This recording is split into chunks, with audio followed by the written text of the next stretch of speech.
Thanks for joining us on Key Factors, presented by the raceguide.com.au.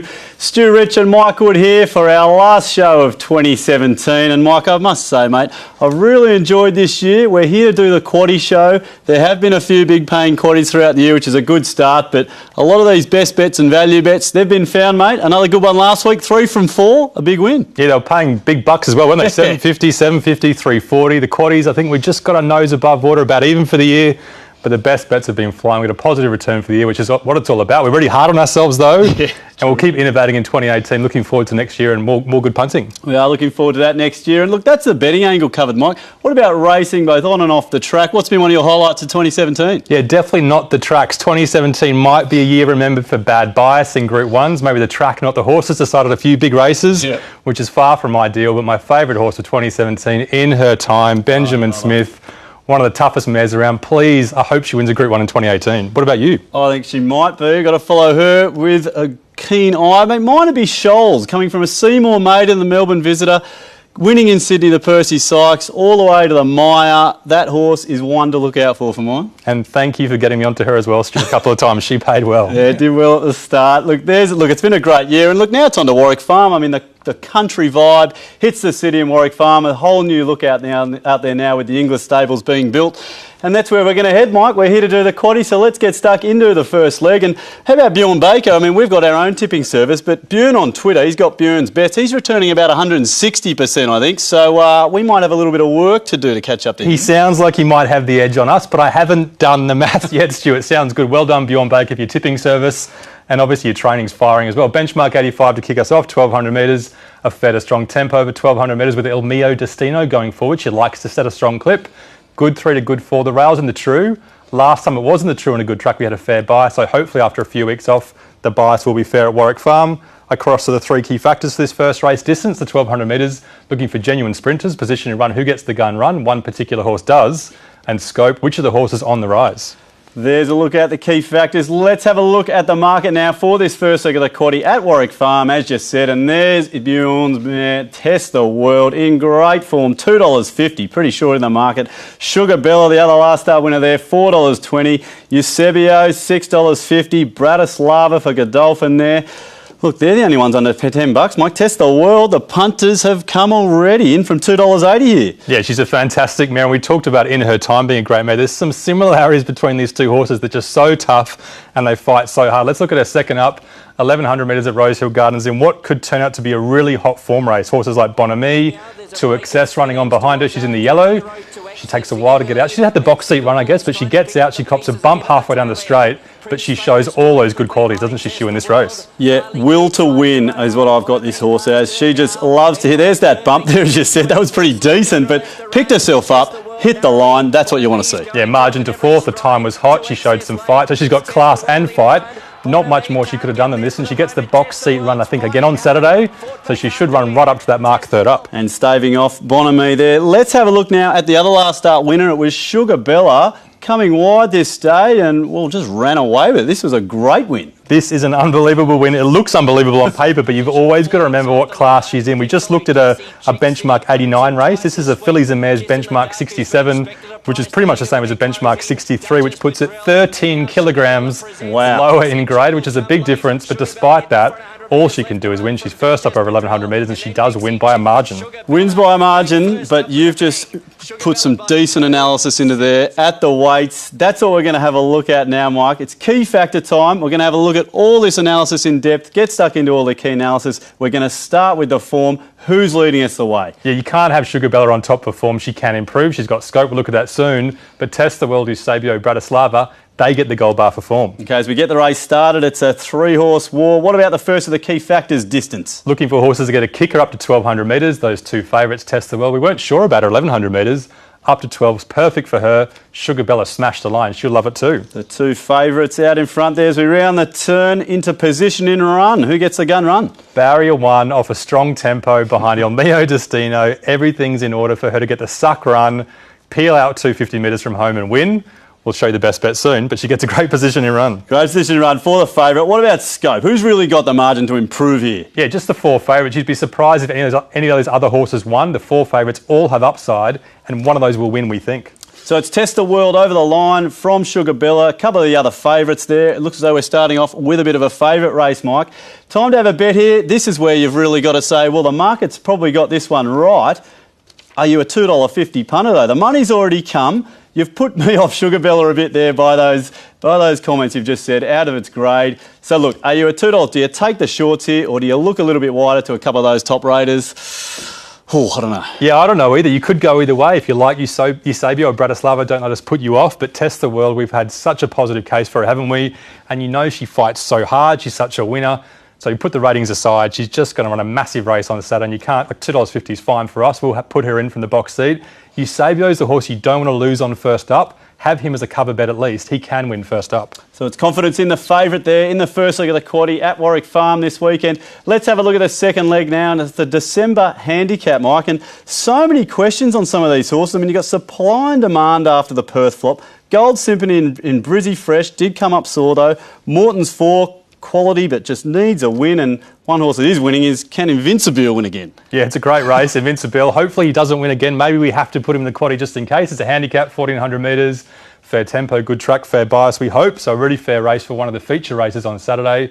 Across the three key factors, such big questions on this race. You've got to put reliability in. Which horses you think will perform on Saturday?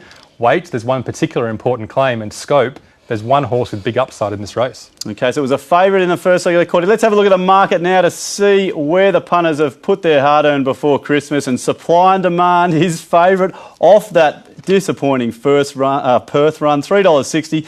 Morton's Fork there for Godolphin is sure going to fire, $4.60. Invincible, $5.50. The winner, the last start, two winners. Gold Symphony, $8. Moa there, not a bad run last start, but oh, what can the punters do with supply and demand, mate? Do they forgive? I can't believe it's $3.60. It's got to drift on Saturday unless the Waterhouse money just floods in, which you'd be surprised after it came last up. We're not going to look at his last run, which was terrible. Look at a couple of different runs. Look at the first time Invincible sunk us in the quaddie. It's a hard watcher for us. He improved so much second up, I think, to beat Just Dreaming. He's just near the pace, off a steady tempo, gets the win, and then stamped the form by winning next start. So this is two starts to go for him. It is the most recent start for Morton's Fork. He's had a freshen up and a trial since then. He's the one slicing through the pack late. It was a big run from him, wasn't it? Big run in the red hat. Godolphin surely more to give as his preparation kicks off. But yeah, you just can't knock this winner. 2 wins, last 2 starts. Yeah, definitely can't knock him. But Morton's Fork flashing right over that red cap. Big run first up. Well, another horse that, from the Godolphin yard is Moa. Let's check this run out. There's going to be a few forgives coming back onto the good track this weekend. Moa was one of them, up on pace here. The weather conditions, well, they just changed this day. Yeah, it's a heavy track, which probably didn't suit him. And look what the on-paces do. You've got Good Project dropping out completely. Kebetza Devaka back on the inside, didn't do too much this day, but came around a huge race in the Villiers. Exactly. Moa was the other on-pacer. So while it's only a fair run, you've got to forgive him. He's so consistent when he's fit, and he does fight on at the end there. Look, only a couple of lengths away. Nothing wrong with that one. You saw the form, Kebetza Devaka in the Villiers. There's a look at a couple of replays there, Mike. So let's look at all this analysis now. Let's get stuck in, get the race started. Who's got all the form? Invincible. Unfortunately, we don't like him as a horse, but you've got to say he's got the best form. He's got form that ties around Moa from last preparation. We've rated Supply and Demand and Gold Symphony on their better form, not their last starts. We'll factor in their reliability in a second. Okay, and as we kick off the key factors, you've just said it, reliability. We love a reliable nag here on key factors. How can you trust Supply and Demand and Gold Symphony after their first up runs? At least Gold Symphony had some vet issues. But yeah, so hard to trust. Morton's Fork more reliable. Moa and Coolring, when they're fit on pace, reliable too. And the weight key factor, you mentioned there was one. The grey Coolring on pace, drops 10 kilograms. Definitely gets a gold bar for that. And as we round the bend, who's got all the scope? Who's got the most improvement? Well, he's the 4-year-old in a race with proven horses, and he's the one on the up. You can think he might have a rating like the better horses later in his career. He can take a big step on Saturday, Morton's Fork. So as we hit the line there, we've got Morton's Fork just on top, but have a look at some of those in behind. Invincible, Moa, Coolring, Supply and Demand. This is a pretty stacked field, Mike. I was looking for a few questions to be answered there with a lot of these problem horses. I don't quite think we've done that. This is a race for me that we might just have to be playing a bit of value. Morton's Fork on top. It's just that one length, $4.60. So many questions on a few of these. I'm happy with that flashing light run though, Morton Fork. This horse could just be tuned up. Yeah, you've got to go with your gut feel sometimes, don't you? The ratings say it's close, but that run sticks in our head. And the gap, there's a big enough gap there to trust him. He's got a different form line. He's got big improvement second up, but it will be a close finish, we think. So don't bet big in this race unless you're sure. We're going to go with Morton's Fork. We're going to go with that flashing light run. He needs to win. He hasn't won for a while. Sure does. But he can quicken. He should be in the finish. And Coolring will lead with a lightweight. Put him in each way as well. So Morton's Fork there in the second leg of the quaddie in a pretty stacked key factors field. There's a look at the first two legs. Stick around. We'll be back to wrap it all up after the break at Warwick Farm.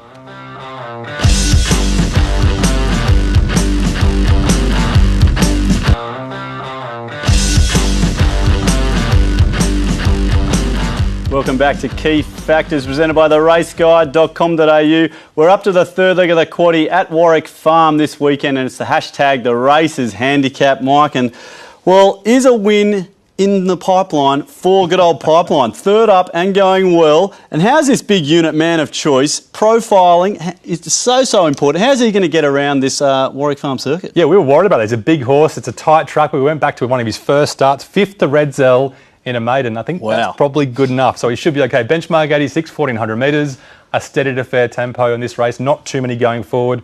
Good dry conditions and a fair bias we talked about before. Across the three key factors, we'll play that good track in this race. Which of the horses like the firm track? Position and run. Once again with a steady tempo. Which one gets the right position and run? And distance. Which one likes that? Which one has the power to sprint? Sorry, it's not distance. Which one has the power to sprint home in this race? Let's have a look at the market now for this third leg of the quaddie, and it is good old Pipeline with some strong support. $3.50 into $3.10 on Thursday, on top in the market. Milwaukee, $4.20, having that second start in Sydney. Man of Choice, $5.50, a little bit of a nibble there in from 6. Better Not Blue, also 11 into $9.50.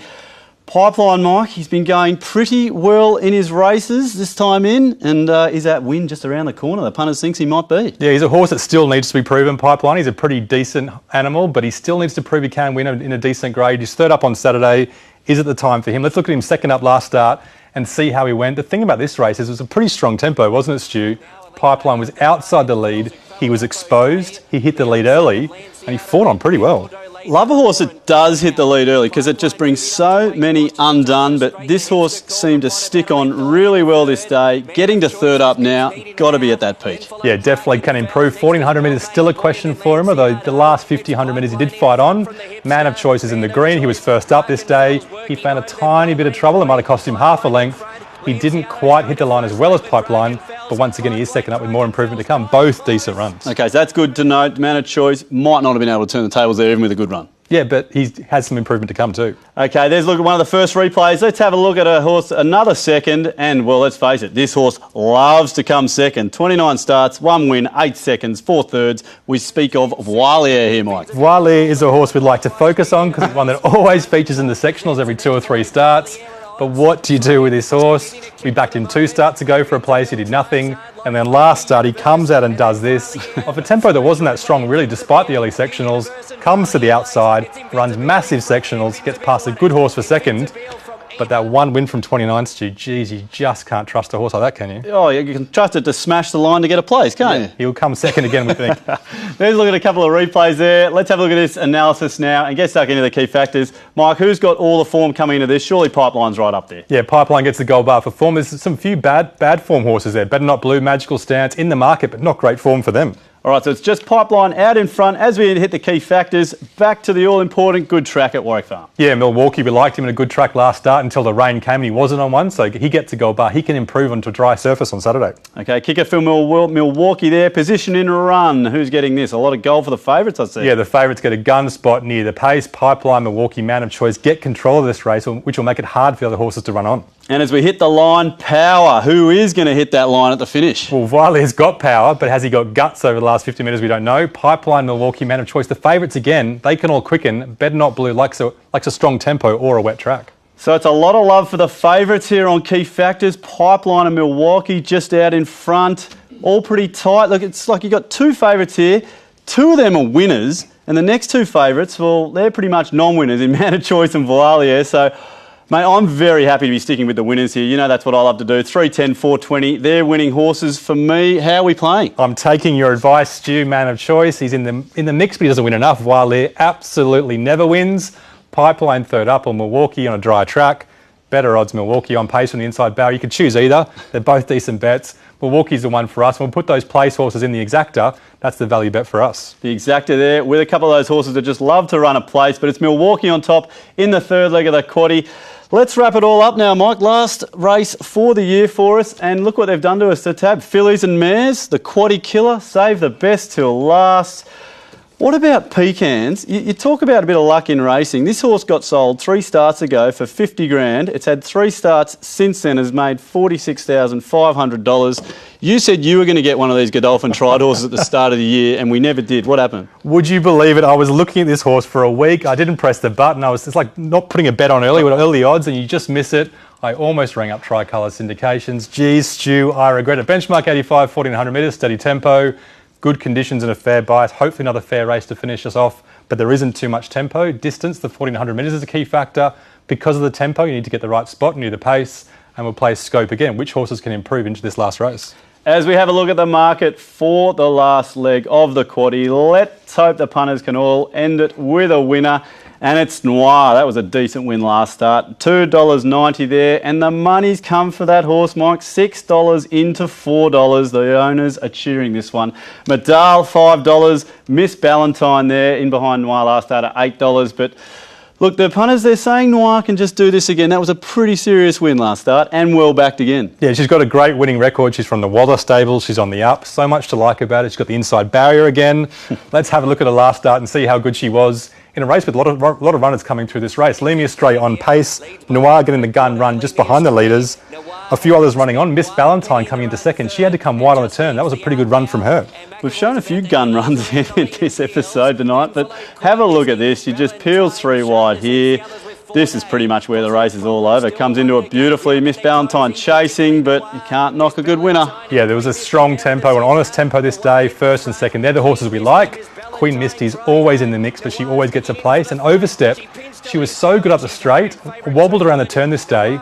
Warwick Farm, we're not sure about her on that tight turn. Okay, more good analysis there. Got to love your profiling. Let's have a look at the Pecans for these new owners. And, well, this is just a great win as well. Just sat 3 wide, got the job done, raced away from them in the end. Joe Pride has this mare absolutely low flying. Couldn't win a thing for the Godolphin stable last preparation. Obviously went to Tricolours Racing. Obviously some very lucky owners out there watching tonight are 10 times luckier than me. Look, she's a wet tracker and she won by a big margin this day on a heavy 10, but she won second up by a massive margin on a good track as well.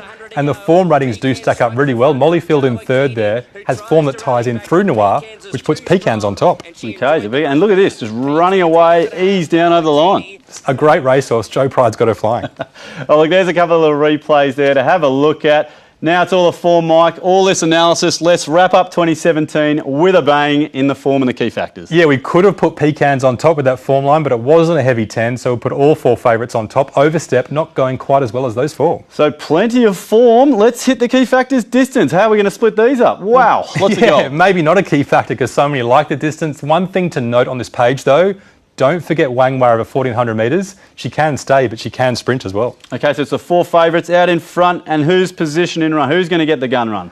Well, Noir had such a gun run last start, we didn't give her a gold bar, even though she gets an okay run on this race. Pecans is the one that gets control of the favourites for us, drawn perfectly on pace. Pecans sticks the neck out as we hit the line. Scope, a few of these are going to improve. The bookies have got it right with these races, don't they? We don't usually support the favourites. We usually find some roughies, but these 4 favourites have upside, a couple for the Waller stable, improving all the time, and Pecans for Joe Pride. We haven't limited her scope yet. She wins by a margin. So it is Pecans out there by a length, but it's the other 3 favourites in behind. We knew this was going to be tough when these fields came out, Mike. I mean, we've got these 4 favourites. There's a bit of a margin, there's just that little bit of a margin there, but how about the margin back from the second raters there, back to the other ones? That's what I'm looking at. I don't think there's anything clear stand out there for me, but I do love these sort of races to play your Quinellas, your trifectas, your exactas. Sounds like we found a 4 here. Yeah, 4 stand out. Race 9, Warwick Farm before Christmas. Put a first 4 box on if you like that type of thing, but we'll go with the top rate and we'll go with the value. Pecans is the best bet for us. That form line through Noir, we think gives a good reason to back Pecans at those odds. Each way, she's so solid, so reliable. She's the one for us. And Miss Ballantyne gets a good weight turnaround. She's a good bet each way as well. So we're going with the money horse. Pecans there in the last leg of the quaddie. Mike, we usually have some very big roughies going into our quaddie legs. I've sensed a lot of favourites here to end the year. Is this could be the way we're going? It's a different type of key factor show, isn't it? Sometimes these key factors give us some massive odds. We had a 50 to 1 shot a few weeks ago, but all favourites for us on Saturday. Test the World and Eusebio. Eusebio is the one you don't want to lose on first up. He could do anything. Race 7, we've gone for some favourites there. Morton's Fork's the one we like. Cool Ring's the one at odds. Race 8, 3 favourites again. And race 9, some more favourites. Miss Ballantyne and Wangwa. They're the ones that can put some value into this quaddie. All importantly, 83.3% there for the $100. There's going to be no arguing with a safe Christmas bet. Any quaddie winners this weekend. What about other bets on the program, Mike? Let's look at the quaddie. It's a pretty decent card there at Warwick Farm this weekend, though. It's a staying race with so many Waller honours. Why do I like it? I'm not sure. But Cars Off, race 5, number 1. Absolutely love him each way. His sectionals last start, have a look. They were huge. And mighty lucky on Boxing Day. Bring him home. We think he can win. All right, there's a couple more for the Christmas stockings. What about the Christmas plans, Mike? I'm pretty local here over the break. You getting away? Yeah, fishing trip with a bit of punting on the side, I think, Stu, definitely on Boxing Day. Sounds very good. There's going to be a bit of racing. Warwick Farm this weekend, Boxing Day, and of course New Year's Day. Stay safe, everyone. Hit the roads, be safe, enjoy it, and Merry Christmas from everyone at Key Factors and the Race Guide. Merry Christmas.